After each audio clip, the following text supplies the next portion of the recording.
धन्यवाद। आसतु प्रभु वाक्य अल्प समय माने ध्यान करबा। आमे गत सप्ताह माथ्यू पुस्तक गत मासरे माथ्यू पुस्तक माने शिक्षा ग्रहण करितिलु जे निस्तार पर्व कौन आ निस्तार पर्व को कि प्रकार भावरे पालन करा जाउथिला से विषय को आमने चिंता करूथिलु।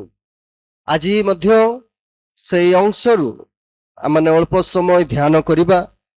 माथ्यू 26 पर्व 17 रु 19 पद पर्यंत।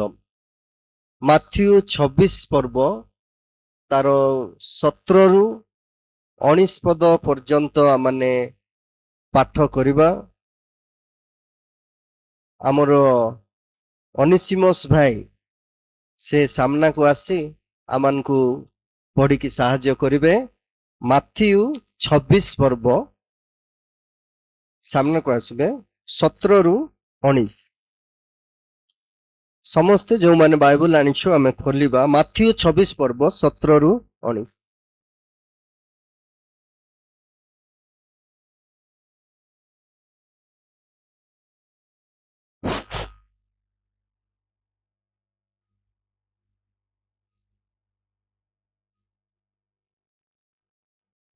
माथ्यू 26 पर्व 17 रु 19 पद। माथ्यू तार 24 पर्व 17 रु 19 पर्व पर्यंत। पर खमीर शून्य रुटी पर्वर प्रथम दिन रे शिष्य माने जीशुंको निकट को आसी पचारिले, आंभे माने क्यों स्थान रे आपणको निमंते निस्तार पर्वर भोज प्रस्तुत करिवु बोली आपण इच्छा करंती। से कहिले, नगर रे जाई अमुक लोकंको निकट को जाई कुह, गुरु कहु अछंती मोहर काल सन्निकट, मु मोहर शिष्य मानक सहित तुम्भ गृह रे निस्तार पर्व पालन करिबी। सेथिरे शिष्य माने जीशुंको आदेश अनुसारे कर्म करे निस्तार पर्वर भोज प्रस्तुत कले। प्रभु ए पठित वाक्य आशीर्वाद करंतु। धन्यवाद। प्रभु आमे प्रत्येक को विशेष भाव में आशीर्वाद करंतु। एई पढ़त शास्त्रांश रे पुणी श्रवण रे आज अल्प समय मध्य रे आमे प्रभु को वाक्य रु ध्यान करिबा जे बाइबल मध्य रे एही प्रभु रो विषय को पाउल जोरजार करिके कहिसंती। पाउल से अधिक गुरुत्व भावरे ताकू वर्णना करिसंती, जहा माने करंतीय पुस्तक रे देखुछु। आज आमर मूल शिक्षा होची जे प्रभुंको भोज प्रति आमर गुरुत्वता, प्रभुंको भोज प्रति आमे केते गांभीर्यता केते सीरियस होछु, आमे केमती गुरुत्व भावरे ताकू नौछु, से विषय को आमने अल्प समय ध्यान करिबा। गत दिन रे आमे देखुतिलु जे जेते बेले निस्तार पर्व को पालन करुथिले से समय रे से माने यहा को अति जागृत सह आ से माने मने पकौथिले, स्मरण करुथिले जे कि प्रकार भावरे ईश्वर से मानकर जीवन रे से मुक्ति करिथिले, अलौकिक कार्य करिथिले, से मानकु परित्राण देइथिले बा उद्धार करिथिले। सेई विषय को से माने स्मरण करी मु केतोटी कप विषय रे आपण मानकु गत मासरे कहउथिली। से माने पिला मानकु निजर परिवार को टेबल सामना रे बसाई से माने ईश्वरंकर महत्वता को बुझाउथिले। तेणु प्रभु आज आमानकु आमे जते बेले ख्रीष्ट आमानको निमंते से परित्राणर कार्य करिसंती, से जणे केवल कथा कहि कि ख्रीष्ट केवल भाषणवादी थिले किबा ख्रीष्ट केवल कहिबा ଯୀଶୁ ଖ୍ରୀଷ୍ଟ କେବଳ ସେ ଲୋକମାନଙ୍କୁ ପ୍ରଚାର କରୁଥିଲେ ତାହା ନୁହଁ, ଯୀଶୁ ଖ୍ରୀଷ୍ଟ ସେ ନିଜ ଜୀବନରେ ମଧ୍ୟ କାର୍ଯ୍ୟ କରିକି ଦେଖାଉଥିଲେ, ତାହା ମାନେ ଦେଖୁଛୁ। ଗାମ୍ଭୀର୍ଯ୍ୟତା, ସିରିୟସନେସ୍, ଇମ୍ପୋର୍ଟାନ୍ସ ଦେବା ନିହାତି ଜଣେ ବିଶ୍ୱାସୀର କର୍ତ୍ତବ୍ୟ ଅଟେ।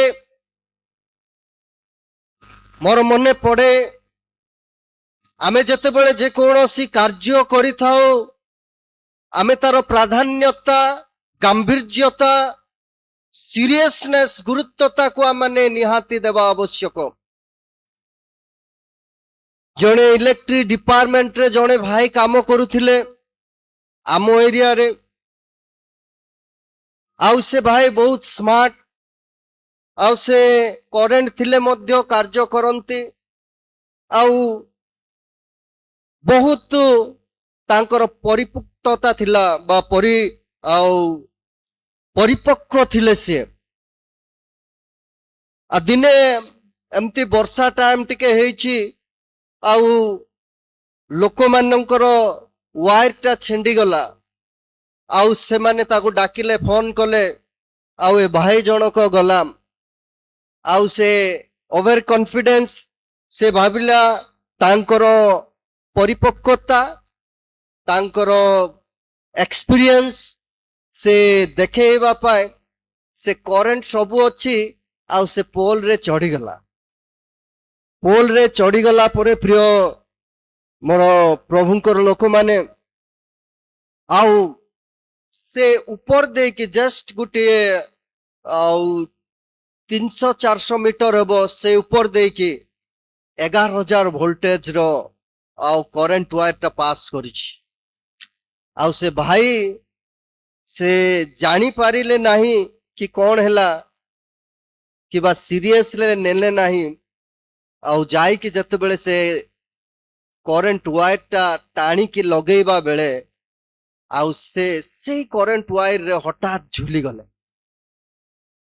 ଆଉ ଝୁଲିଗଲେ ଆମେ ପୁରା ଚାକ୍ଷୁଷ ସାକ୍ଷୀ। ସେ ପାଖରୁ 100 ମିଟର ଦୂର ହେବ, ଆଉ ସେଇ ଜାଗାରେ ସେ ସେଇ ପ୍ରକାର ଅବସ୍ଥାରେ ଥିଲେ। ଆଉ ଯେତେବେଳେ ଧୂଆଁ ବାହାରିଲା ଆଉ ପାୱାର କଟ୍ ପରି ଏମିତି ହେଲା, ଆମେ ସମସ୍ତେ ଟିକେ 100 ମିଟର ଡିଷ୍ଟାନ୍ସରେ ଥିଲୁ। କଣ ହେଲା ବୋଲିକି ଦେଖି ଗଲା ବେଳେ ସେ ଝୁଲୁଛି ସେଠି। ଦୌଡ଼ିକି ଗଲୁ, ଆଉ ସେ ଗୋଟେ ପୋଲରେ ସେ ସେମିତି ହେଇକି ପୁରା ତାର ଜଙ୍ଘ ଗୋଟେ ଲାଗି ଯାଇଛି, ଆଉ ସେ ସେଠି ଝୁଲୁଛନ୍ତି। ଆଉ କେତେଟା ପିଲାମାନେ ଲିଶୁଣି ପକେଇଲେ, ଉପରକୁ ଚଢିଲେ, ଆଉ ତାଙ୍କୁ କଣ କଲେ, ମାନେ ପାୱାର କାଟ କଲେ ପ୍ରଥମେ, ଆଉ ତାପରେ ତାଙ୍କୁ ତଳକୁ ଓହ୍ଲେଇଲୁ। ଆଉ ଆମେ କଣ କଲୁ, ତାକୁ ମେଡିକାଲ ନେଇଥିଲୁ। ମୋର କହିବାର ଉଦ୍ଦେଶ୍ୟ ହଉଛି ଯେ ଆମେ କେତେ ଦୂର ସେ ବିଷୟରେ ଜାଣିଛୁ ତାହା ବଡ ବିଷୟ ନୁହଁ। ଆମେ କେତେ ଦିନ ସେଇ କାମ କରୁଛୁ ତାହା ବଡ ବିଷୟ ନୁହଁ।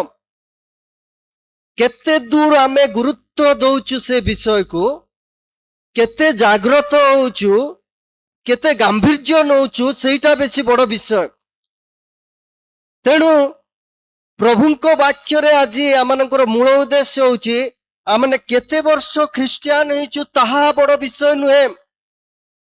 ପ୍ରଭୁଙ୍କର ଭୋଜ ନିକଟକୁ, ଏଇ ପବିତ୍ର ଭୋଜ ନିକଟକୁ ଯେତେବେଳେ ଆସୁଛୁ, ଆମେ କେତେ ଗୁରୁତ୍ୱତା ଭାବରେ, କେତେ ଗାମ୍ଭୀର୍ଯ୍ୟତା ସହ ଆମେ ଈଶ୍ୱରଙ୍କର ନିକଟବର୍ତ୍ତୀ ହୋଇଛୁ ବା ଏ ଭୋଜ ନିକଟକୁ ଆସିଛୁ, ତାହା ହିଁ ମୁଁ ଅଳ୍ପ ସମୟରେ କହିବା ପାଇଁ ଚାହେଁ। ପ୍ରଥମ ବିଷୟ ହେଉଛି ଯେ ଆମେ ଯେତେବେଳେ ଈଶ୍ୱରଙ୍କ ନିକଟକୁ ଆସୁଛୁ, ଯେ ଆମର ପ୍ରସ୍ତୁତି ହିଁ ଆମର ଈଶ୍ୱରଙ୍କ ନିମନ୍ତେ ଉତ୍ସାହ ଓ ପ୍ରେମ, ଗାମ୍ଭୀର୍ଯ୍ୟତାକୁ ପ୍ରକାଶ କରେ। ଆମର ପ୍ରସ୍ତୁତି, how do we prepare ourselves and come to the presence of God? ଈଶ୍ୱରଙ୍କ ନିକଟକୁ ଆସିବା ବେଳେ ଆମେ କି ପ୍ରକାର ଭାବରେ ନିଜକୁ ପ୍ରସ୍ତୁତ କରୁଛୁ? ଆମେ ଯଦି ବାଇବେଲ ମଧ୍ୟରେ ଦେଖିବା ଯେ ଯେତେବେଳେ ଲୋକମାନେ ବିନା ପ୍ରସ୍ତୁତିରେ, ବିନା ଗାମ୍ଭୀର୍ଯ୍ୟତାରେ ଈଶ୍ୱରଙ୍କ ନିକଟକୁ ଆସିଛନ୍ତି, ସେମାନେ ନିଶ୍ଚିତ ଭାବରେ ଦଣ୍ଡ ପାଇଛନ୍ତି। ତେଣୁ ଆମର ପ୍ରସ୍ତୁତି ଆମର ଈଶ୍ୱରଙ୍କ ନିମନ୍ତେ ଉତ୍ସାହ, ଈଶ୍ୱରଙ୍କ ନିମନ୍ତେ ପ୍ରେମ, ଆମର ଗାମ୍ଭୀର୍ଯ୍ୟତା ମାନେ ସିରିୟସନେସ୍, ଆମେ କେତେ ଭାବରେ ଆଉ କେଉଁ ପ୍ରକାର ଆମେ ସିରିୟସ୍ ହେଇକି ପ୍ରଭୁଙ୍କ ନିକଟବର୍ତ୍ତୀ ହଉଛୁ।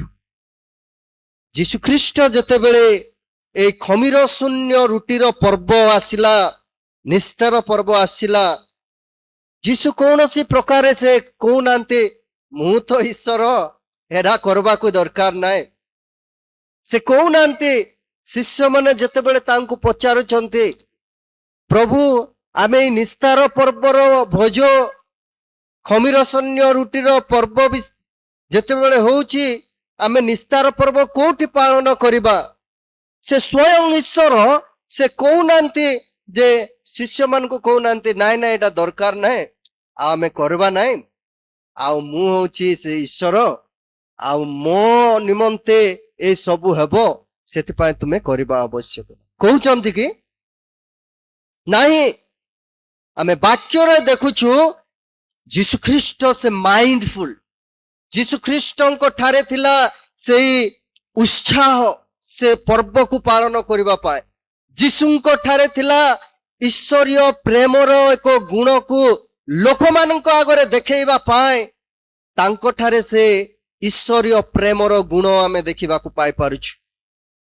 କେବଳ ତାଙ୍କରି ଗୁଣ ନୁହଁ, ସେ ସିରିୟସନେସ୍ କୁ ଦେଖୁଛୁ, ଗାମ୍ଭୀର୍ଯ୍ୟତାକୁ, କେୟାରଲେସନେସ୍ ନୁହଁ, ସିରିୟସନେସ୍ କୁ ଆମେ ଦେଖୁଛୁ।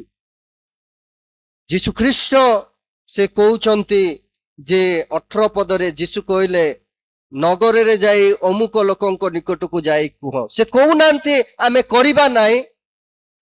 ଆଜି ପ୍ରିୟ ପ୍ରଭୁଙ୍କର ଲୋକମାନେ ଏଠାରେ ସ୍ୱୟଂ ଯୀଶୁଙ୍କର ପ୍ରସ୍ତୁତିକୁ ଦେଖୁଛୁ, ନାଇଁ କି? ସେ ନିଜେ ପ୍ରିପେୟାର ହେଇକି ସେ କହୁଛନ୍ତି yes you have to do that one. ହଁ ଆମେ ତାହା କରିବାକୁ ହେବ। ତାଙ୍କ ଜୀବନରେ ପ୍ରସ୍ତୁତି ଯେତେବେଳେ ଶିଷ୍ୟମାନେ କହୁଛନ୍ତି, ସେ ପ୍ରସ୍ତୁତି ଥିଲେ ତାଙ୍କ ମାଇଣ୍ଡରେ, ତାଙ୍କ ଜୀବନରେ ଈଶ୍ୱରଙ୍କର କାର୍ଯ୍ୟ ପ୍ରତି, ତାଙ୍କ ଯୋଜନା ପ୍ରତି ସେ କୌଣସି ଭାବରେ କେୟାରଲେସ୍ ହଉନାହାନ୍ତି ଯାହା ଈଶ୍ୱର ସେ କାର୍ଯ୍ୟ ଦେଇଛନ୍ତି। କେତେବେଳେ ଏଇ ନିସ୍ତାର ପର୍ବର ଘଟଣା ଘଟିଛି?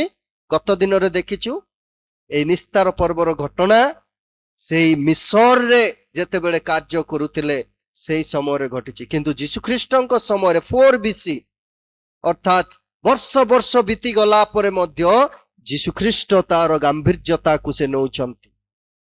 ସେ ସ୍ୱୟଂ ସେ ପ୍ରସ୍ତୁତ ହେଇଛନ୍ତି। ଆଉ କହୁଥିଲି ଯୀଶୁ ସେ ଈଶ୍ୱର ହେଲେ ମଧ୍ୟ ଏହାକୁ ଅଣଦେଖା କରୁନାହାନ୍ତି। ଅଣଦେଖା କରୁଛନ୍ତି କି ନାଇଁ ଏଇଟା କରିବା ନାହିଁ, ମୁଁ ଯିବି ନାହିଁ ସେ ପ୍ରଭୁ ଭୋଜକୁ, ସେମିତି କହୁଛନ୍ତି କି? ନାଇଁ, ପ୍ରଭୁ କହୁଛନ୍ତି ନିଶ୍ଚିତ ଭାବରେ ଆମେ କରିବା। ସେ ଏହାର ଗାମ୍ଭୀର୍ଯ୍ୟତାକୁ ବା ସିରିୟସନେସକୁ କୋଉ ଉଦ୍ଦେଶ୍ୟରେ ପ୍ରଭୁ ଏଇ ନିସ୍ତାର ପର୍ବର ପାଳନକୁ ବିଧିବଦ୍ଧ ଭାବରେ ସେମାନଙ୍କୁ କହିଛନ୍ତି ଇସ୍ରାଏଲ ଲୋକମାନଙ୍କୁ, ତାହାର ଗାମ୍ଭୀର୍ଯ୍ୟତାକୁ ଯୀଶୁ ଜାଣିଥିଲେ। ଆଜି ଆମେ କେତେ ଜଣ ସେଇ ଗାମ୍ଭୀର୍ଯ୍ୟତାକୁ ନିଜ ଜୀବନରେ ଅନୁଭବ କରୁଛୁ? ଆମର ପ୍ରସ୍ତୁତି କଣ? ଯେତେବେଳେ ଆମେ ପ୍ରଭୁଙ୍କ ନିକଟକୁ ଆସୁଛୁ, ବିଶେଷ ଭାବରେ ଆମେ ଯେତେବେଳେ ଏଇ ପ୍ରଭୁ ଭୋଜ ଉପାସନାକୁ ଆସୁଛୁ, ଆମର ପ୍ରସ୍ତୁତି କଣ ରହୁଛି? ପ୍ରଭୁ ଆଜି ଆମକୁ କହିବା ପାଇଁ ଚାହୁଁଛନ୍ତି ଯେ ପ୍ରସ୍ତୁତ ସହ। ଏଇ ପ୍ରସ୍ତୁତ କଣ ହେବା ଆବଶ୍ୟକ? ଯେତେବେଳେ ଆମେ ପ୍ରସ୍ତୁତ ହଉଛୁ, ଈଶ୍ୱରଙ୍କ ପ୍ରତି ଆମର ଉତ୍ସାହ, ଈଶ୍ୱରଙ୍କ ପ୍ରତି ଆମର ପ୍ରେମ ଏବଂ ଈଶ୍ୱରଙ୍କର କାର୍ଯ୍ୟ ପ୍ରତି ଆମର ଗାମ୍ଭୀର୍ଯ୍ୟତାକୁ ପ୍ରକାଶ କରେ। ଆଜି ପ୍ରଭୁ ଭୋଜ ଗିର୍ଜାକୁ ଆସିବା ସମୟରେ ଆମେ କଣ କେତେବେଳେ କହିଛୁ କି ଆମର ମନକୁ କେତେବେଳେ ମୁଁ ଗିର୍ଜାକୁ ଯିବି ଆଜି ପ୍ରଭୁ ଭୋଜ ଉପାସନା? କୋଉ ଭଉଣୀକୁ କହିଛୁ କି ହେଇ ଆଜି ପ୍ରଭୁ ଭୋଜ ଉପାସନା ହେଇଛି ଚାଲ ଯିବା? ମା କୁ କହିଛୁ କି? ଭଉଣୀକୁ କହିଛୁ କି? ଭାଇକୁ କହୁଛୁ କି? ପ୍ରଭୁ ଭୋଜ ଉପାସନା ନିମନ୍ତେ ସେଇ ସମୟ ମାନଙ୍କରେ ଆମେ ଦେଖୁଛୁ କଣ ନା ପିଲାମାନଙ୍କୁ ଏକତ୍ର ବସଉଥିଲେ। ଯୀଶୁଖ୍ରୀଷ୍ଟ ମଧ୍ୟ ସେ କଣ କରୁଛନ୍ତି? ସେ ଶିଷ୍ୟମାନଙ୍କୁ ଏକାଠି ବସେଇବା ପାଇଁ ସେ କହୁଛନ୍ତି ଯାଅ ଅମୁକ ସ୍ଥାନରେ ତୁମେ ପ୍ରସ୍ତୁତ କର। ଆଜି आमने केते दूर निजकु प्रस्तुत करूछु। यीशु केवल से सेमानकु पठेई देले ताहा नुह, प्रार्थना सह निश्चित भाव से कार्य करबा पई से जाइछंती। आमने केते जण आज प्रार्थना सह प्रभु तुमे जो परित्राणर कार्य मो पाई करियछ, तुमे जो मुक्ति साधन करियछ, ताहारी उद्देश्य रे आम पाई आज जो प्रभु बोझ तैयारी हेछि सेठिर अंशी हेबी। मते तुमे कौन कर, प्रस्तुत जीवन दियो, मते तुमे पवित्र कर। पवित्रता निहाती आवश्यक।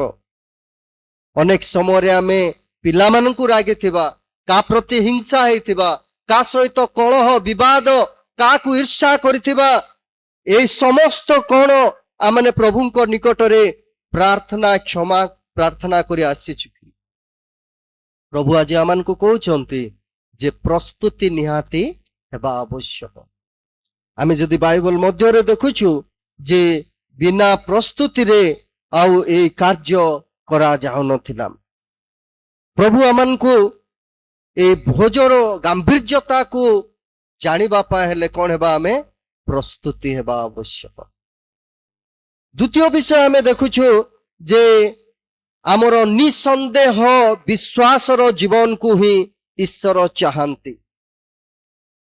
आ से प्रथम विषय रे मु कहउथिली जे जेतेबेले यीशु आउ से आउ लोक को से घर मागुछंती, से कौन करुछंती, जाओ जाओ मु जानी ने से मान को आउ किए से यीशु मु जानी ने तुमे एठी करबो नाय बोली कहउछंती कि कौन करुछंती, से खुशी रे आनंद रे से घरटी दौछंती। प्रिय बंधुगण, आज आमने जेतेबेले प्रस्तुति होउछु, जेतेबेले आमने तैयारी होउछु, आमानकर अर्थ, आमानकर समय, आमानकर जीवन केते दूर आमने प्रभुंको पाए दौछु। से लोक तार घर को देइथिला, वे तो निश्चित भाव रे तार अरेंज मध्य से निश्चित भाव रे करथिबो। आज आमे केते दिन केते जण ए प्रकार प्रभुंको सेवा पाए आर्थिक भावे हो, आमानकर कार्य हो, आमानकर मन हो, आमानकर हृदय को हो, आमर पिला मान को आमे प्रस्तुत करिछु। प्रभु चाहंती आमे जेपरि सब विषय रे प्रस्तुति सह तांको निकट को जिबा। द्वितीय विषय आमे देखुछु जे आमर निसंदेह विश्वासर जीवन को ही ईश्वर कौन करंती, इच्छा करंती। कौन आमे देखुछु जे जेतेबेले यीशु शिष्य माननको कहिले जे नगर रे जाई, यीशु कहले नगर रे जाई अमुक लोकंको निकट को जाई कुह, गुरु को अछंती मोहर काल सनिकट, मु मोर शिष्य मानक सहित तुम गृह रे निस्तार पर्व पालन करिबी। काकु जानि नांती, को विषय जानि नांती, गोटे अदृश्य विषय को यीशु कहउछंती जोटा कि देखा नाय, किंतु से मानकु खाली इंस्ट्रक्शन दउछंती। आउ ए लोक माने बा शिष्य माने कोन करूछंती, विश्वास करूछंती। हमर निसंदेह विश्वास प्रभुंको प्रति को विषय रे, that Jesus died for me on the cross of Calvary, he paid the price for me। से मो निमंते काल्वरी क्रूस रे अपना जीवन को दे देले। ए जो विश्वास आम जीवन रे दृढ़ता सह आम ठारे रहिबा आवश्यक। आउ सेई कार्यर फल कोन ना, मो निमंते ईश्वर से कौन करिसंती, से स्वर्गीय वासस्थान रखिसंती, स्वर्गीय आशीर्वाद रखिसंती। सेति पाए आमे जेतेबेले खाई थाउ, भोजन करू एवं पान करू, कौन करि थाउ, से वाक्य पढ़ी थाउ, स्मरण करबा निमंते एहा कर बोली आमे पढुछु नै कि। आमे मने रखिबा आवश्यक जे ईश्वर आम निमंते कौन करिसंती, ताहा जदि तार गांभीर्यता को जानिबा नाय, पिला मान को सिखेइबा नाय, ताहाले आमानकर ए भोजन बारो मूल्यटा कमी जिवो। तेणु जीशु ख्रीष्ट कहउछंती आज ए वाक्य द्वारा जे गांभीर्य भाव रे नेबा आवश्यक। अदृश्य विषय आपण देखिछंती कि स्वर्ग रे आपणको पाए घर, स्वर्ग रे आशीर्वाद रखिछंती बोली नाही। ମୁଁ ମଧ୍ୟ ଦେଖି ନାହିଁ, କିନ୍ତୁ କଣ ଅଦୃଶ୍ୟ ବିଷୟ ପ୍ରତି ଆମେ ବିଶ୍ୱାସ କରୁଅଛୁ। ଆଉ ସେ ବିଶ୍ୱାସ କଣ ଥିଲା? ସନ୍ଦେହ ମୁକ୍ତ ବିଶ୍ୱାସ, ୱିଥାଉଟ୍ ଡାଉଟ୍। ଆମ ଜୀବନରେ ଅନେକ ସମୟରେ ବିଭିନ୍ନ ବିଷୟରେ ଆମେ ସନ୍ଦେହ ହୋଇଥାଉ। ଯଦି ଆମେ କହିବା କେତେ ଜଣ ଆମେ ସ୍ୱର୍ଗ ଯିବା ବୋଲେ ହାତ ଟେକିବାଟା ମୁସ୍କିଲ ହେଇଯିବ। ଆମର ସେପଟ ମଧ୍ୟ ଆପଣ ରାୟଗଡ଼ା, ଗଜପତି ଆଉ ବେଶୀ ସେମାନେ ବାକ୍ୟରେ ଶିକ୍ଷିତ ବୋଲି କୁହନ୍ତି, କିନ୍ତୁ ଆପଣ ଯଦି ଏଇ ପ୍ରଶ୍ନ ପଚାରିବେ କେତେ ଜଣ ଆମେ ପ୍ରଭୁଙ୍କୁ ପାଇଛୁ ଆଉ କେତେ ଜଣ ସ୍ୱର୍ଗ ଯିବା କହିଲେ, ହାତ ଟେକ କହିଲେ ହାତ ତଳକୁ ପଳେଇବ। କାରଣ କଣ? ଆମଠାରେ ସନ୍ଦେହ ରହିଯାଉଛି। ଯୀଶୁଖ୍ରୀଷ୍ଟ କହୁଛନ୍ତି ବାକ୍ୟ ଦ୍ୱାରା କଣ? ସନ୍ଦେହ ମୁକ୍ତ ବିଶ୍ୱାସ, ବିନା ଡାଉଟରେ ପ୍ରଭୁଙ୍କୁ ଆମେ ବିଶ୍ୱାସ କରିବା ଆବଶ୍ୟକ। ତାହା ହିଁ ଆମମାନେ ଏଫେସୀୟ ପୁସ୍ତକରେ ଦେଖୁଛୁ ଯେ ଲେଖାଯାଏ ପରିତ୍ରାଣ କେମିତି ମିଳିଥାଏ? ପରିତ୍ରାଣ କେମିତି ମିଳେ? ଆମେ ଶୁଣିବା ଦ୍ୱାରା, ବିଶ୍ୱାସ କରିବା ଦ୍ୱାରା, ଗ୍ରହଣ କରିବା ଦ୍ୱାରା ମିଳିଥାଏ। ନା ଆମେ କଣ କରୁଛୁ? ଟଙ୍କା ଦଉଛୁ କି ଆମେ? ନା ଆମେ କିଛି କାର୍ଯ୍ୟ କରୁଛୁ? ନାଇଁ, ବିଶ୍ୱାସ ଦ୍ୱାରା, ଅଦୃଶ୍ୟ ବିଷୟକୁ ଆମେ ବିଶ୍ୱାସ କରିବା ଦ୍ୱାରା ଆମମାନେ ସେ ଆଶୀର୍ବାଦ, ପରିତ୍ରାଣ, ଉଦ୍ଧାର ପାଇଥାଉ। ଏଇ ଲୋକମାନେ ଈଶ୍ୱରଙ୍କ ନିକଟରେ ପ୍ରାର୍ଥନା କଲେ। ମିଶରରେ ଅଲୌକିକ କାର୍ଯ୍ୟ ହେଲା। ଯୋଉ ଫାରୋ ଏମାନଙ୍କୁ ଛାଡ଼ିବା ପାଇଁ ସେ ନାରାଜ ହଉଥିଲେ, ଏତେ କଠିନ ଥିଲେ, ଏଇ ଅଦୃଶ୍ୟ କାର୍ଯ୍ୟ ତାଙ୍କ ଜୀବନରେ ହୋଇଥିଲା। ଆଉ ଇସ୍ରାଏଲ ଲୋକମାନେ ନିସ୍ତାର ହୋଇଥିଲେ, ପରିତ୍ରାଣ ପାଇଥିଲେ, ମୁକ୍ତି ପାଇଥିଲେ। ସେମାନେ ବିଶ୍ୱାସ କରିଥିଲେ। ଗଡ ସେମାନଙ୍କୁ ମୋଶା କହିଲେ, ଦେଖ ପ୍ରଭୁ ତୁମମାନଙ୍କୁ ଆଶ୍ଚର୍ଯ୍ୟ କାର୍ଯ୍ୟ କରିବା ପାଇଁ ଯାଉଛନ୍ତି, ଅମୁକ ଦିନ ତୁମେ ନିସ୍ତାର ହେବ। ଆଉ ସେମାନେ ବିଶ୍ୱାସ କଲେ, ଆଉ ସେଇ ରକ୍ତ ଛିଟାଉଟି ଲଗେଇଥିଲେ। ତେଣୁ ପ୍ରିୟ ପ୍ରଭୁଙ୍କର ଲୋକମାନେ, ବିଶ୍ୱାସ ଆମ ଜୀବନରେ ଆଶୀର୍ବାଦ ଆଣି ଦେଇଥାଏ। ଆଉ ସେଇ ବିଶ୍ୱାସ ଏବ୍ରୀ ତାର 11 ପର୍ବ 6 ପଦକୁ ଯେକୌଣସି ଭାଇ କିମ୍ବା ଭଉଣୀ ପଢିଦେବେ କି? ହୁଁ ହୁଁ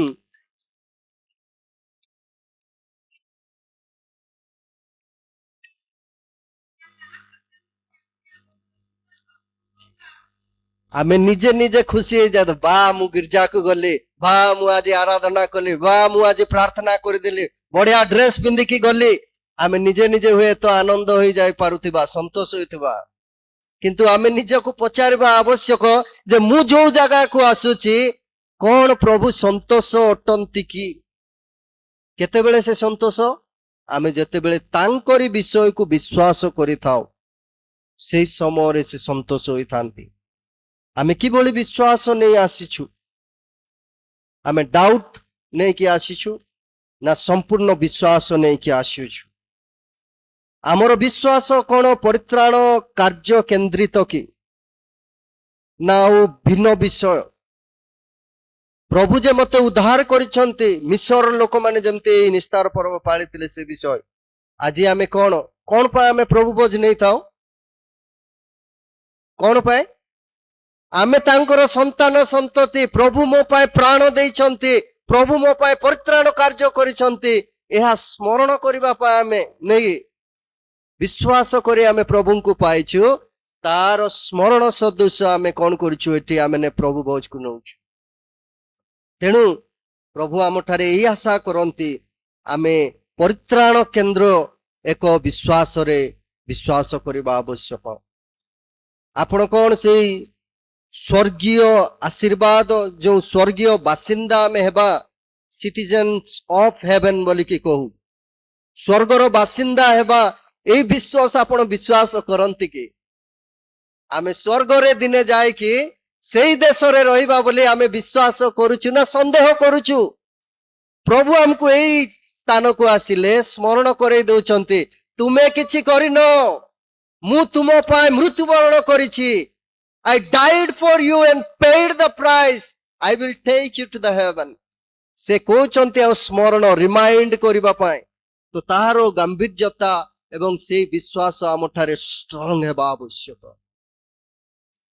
ଯେତେବେଳେ ପ୍ରଭୁଙ୍କ ନିକଟକୁ ଆସୁଛ। ତୃତୀୟ ବିଷୟ ଆଉ ମାନେ ସାରିବା, ଆମର ସମ୍ପୂର୍ଣ୍ଣ ଆଜ୍ଞାବହତାରେ ହିଁ ଈଶ୍ୱରଙ୍କର ପରମ ସନ୍ତୋଷ।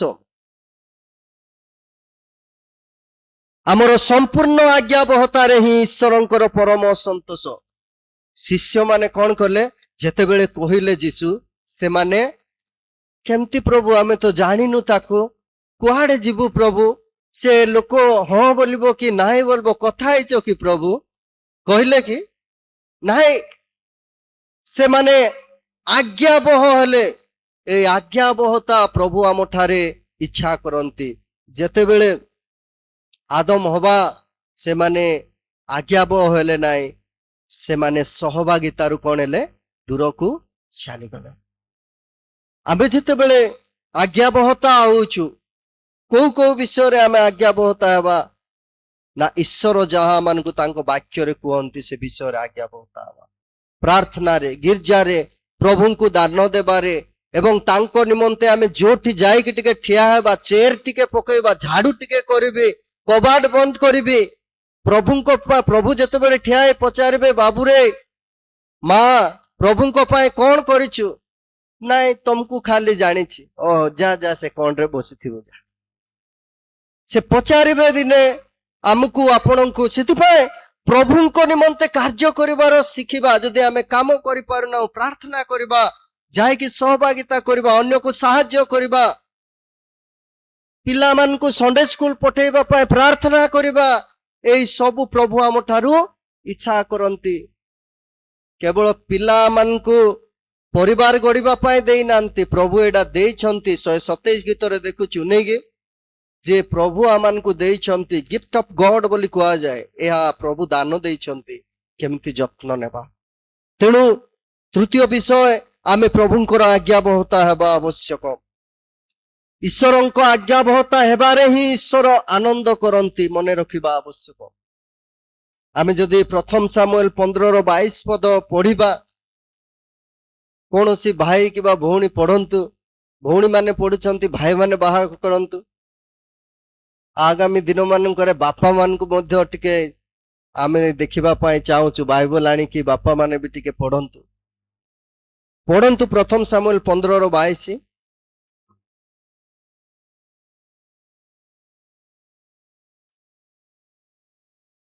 ପଢ ସିଷ୍ଟର, ଯେ ବାହାର କଲେ ପଢ। ହୁଁ ହୁଁ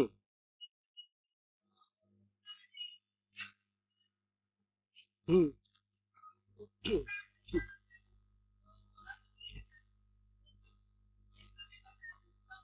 ହଁ। ଈଶ୍ୱର ଆମ ଠାରୁ କଣ ଚାହାନ୍ତି?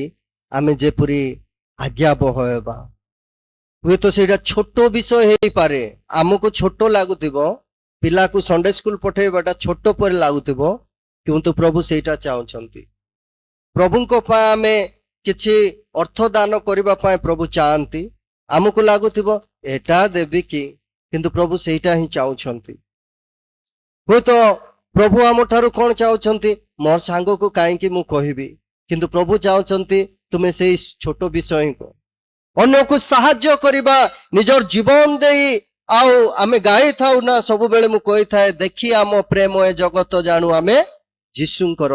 ଆମେ କଣ କରୁଛୁ ଯେ ଲୋକ ଯୀଶୁଙ୍କୁ ଜାଣିବେ? ଆମର ଜୀବନ ଦ୍ୱାରା ଆମେ ତାହା କରିବା ଆବଶ୍ୟକ। ପ୍ରଭୁ ତାହା ଆମ ଠାରୁ ଚାହାନ୍ତି। ଜନ 14:21 ପଦରେ ଯୀଶୁ କହିଲେ, କଣ କହୁଛନ୍ତି? ଯେ ପିତାଙ୍କର ପ୍ରିୟ ପାତ୍ର ହେବା ପାଇଁ କଣ ହେଇଥାଏ? ଆମେ ତାଙ୍କର ଆଜ୍ଞାବହ ହେବା ଆବଶ୍ୟକ। ପଢିବା ଯୀଶୁ ଖ୍ରୀଷ୍ଟ କଣ କହୁଛନ୍ତି,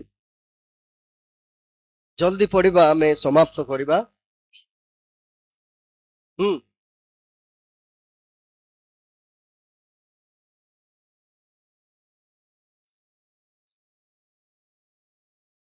ଆମେ 14:21 ପଦ।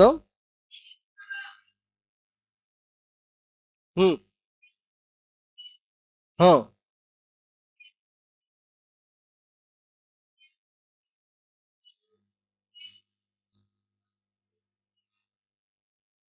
ଏଇଠି ଆମେ ଦେଖୁଛୁ ଯେ ପରମ ସନ୍ତୋଷ ସେଇଠି ଈଶ୍ୱର ହୁଅନ୍ତି ଯେତେବେଳେ ଆମମାନେ ତାଙ୍କର ଆଜ୍ଞାକୁ ପାଳନ କରୁଛୁ। ଆଜି ଆମମାନଙ୍କ ନିମନ୍ତେ କଣ ଶିକ୍ଷା ଦେଇଥାଏ? ମୋ ନିମନ୍ତେ କଣ ଶିକ୍ଷା?